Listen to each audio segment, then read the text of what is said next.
के बीच में डांस वीडियो लेके आया हूँ। आप सब देखें मेरे वीडियो को, डांस को देखें। आप सभी के बीच में पेश किया हूँ डांस वीडियो। लिखी ना रिपोर्ट रात बड़ी ले पहनिया गाने को डांस हुआ बस। तो सब डांस देख लीजिए, डांस को अच्छा बहुत ही लगेगा। आप सभी की परिवार के भी लोग मिल सकते हैं, ऐसा आप सबके लिए डांस करता रहूंगा। आप सब का मतलब हटा हमें जाएगा। अरे बहुत दुष्ट है, ढकेल के चला गया। हाँ, हमार मेहरारू भुलैल भी रोकत न जा लागल लौर का हुरा दोनों जन गिर गए गेटे पर। ए दुर्गा साहब का माने दुर्गा साहब। कौन दुर्गा साहब है, पागल कहीं का? अरे वो दुर्गा साहब हो जौन केसिया लिखता है। अच्छा अच्छा, दरोगा साहब। हाँ हाँ साहब, उहे साहब कहाँ बने? अरे तो का कुर्सिया बैठल बड़े। अरे गोल लगता नहीं माई बाप। दूर हटाओ, पागल है क्या? अरे साहब हम तो के पागल लगता नहीं हो, हम तो अपन केस में लिखा गया बनी। कैसन केस रे? हाँ तो बताओ तनी, लिखा दुर्गा साहब। अरे बेवकूफ, दरोगा साहब बोलो, दरोगा साहब। हाँ वे कौनो साहब ओखा लिखा।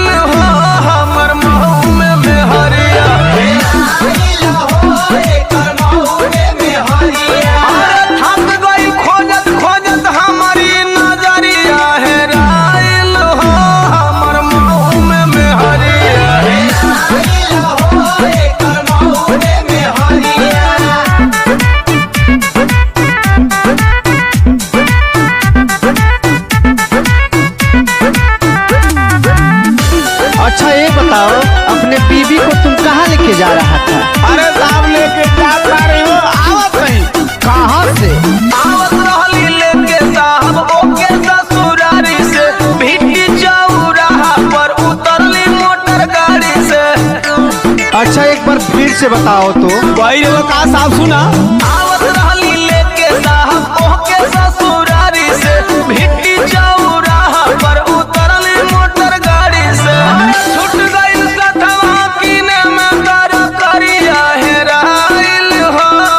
हाथ कहाँ छोड़ दिया रे? हेराइल हो हमर महू में मेहरिया।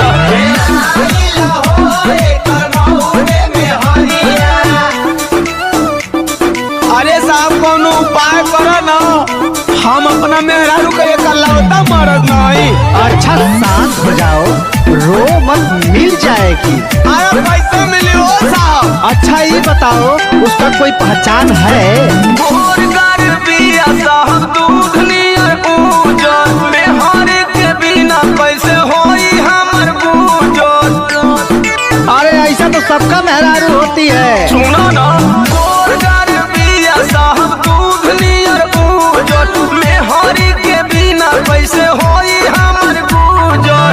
उल्टा पल मरले बिया साड़ी बाटे करिया। हेराइल हो बक बुड़बक, ये कोई पहचान हुआ? हेराइल हो हमर महू में मेहरिया।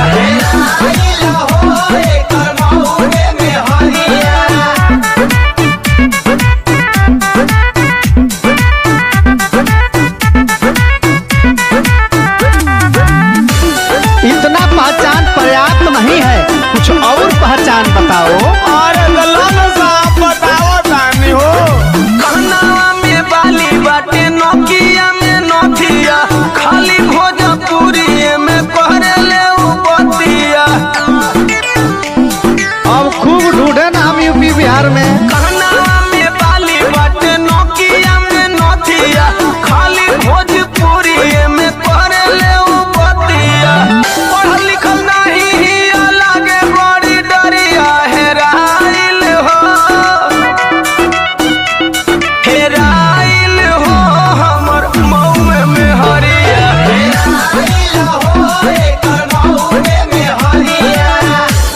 बस लिख लिए 2 दिन बाद। अगर अच्छा लगा होगा ज़्यादा से शेयर करिए, फॉलो करिए, लाइक करिए, सब्सक्राइब करिए और मेरे चैनल को पूरी दुनिया में फैलाइए।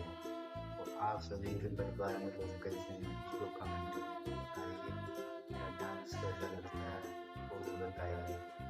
और ये भी गाइस आप सभी से पूछना चाहता हूँ मेरा डांस कहाँ कहाँ तक पहुँच रहा है, वो अपना एड्रेस बता आप गाइस मुझे बताएं ताकि मुझको भी पता लगे कि मेहनत से आप सभी के लिए डांस दिया है वो आप सब